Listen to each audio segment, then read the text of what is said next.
апа тойға кеткен кезде. Бүркіт ана балаларға қарай сал, біз тойға кеттік. Ал мынау ше. Тфу-мә, давай. Не ақша бермейді, не балаларының бәрі жексірін. Бүркіт аға, не бұдында қоясың ба не? Соны айтам, чарлақ давай талдырып тастаймыз. Тоқтаңдар жігіттер, келісейік. Не, тоқта деп айтатындай біз тормызбыз ба не? Чатлақ ренжіме, бірақ біз реально тормызбыз. Қалай келісеміз? Короче, приз.kz деген жерде конкурс өтіп жатыр. Сілтемесі астында.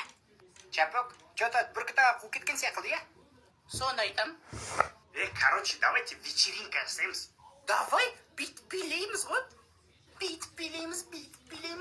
Мен қыздар шақыр келейін, жарай ма? Біраз уақыттан кейін. Жеме, ача. Ачар мекича, арақ жесің ба? Ішем. Ча.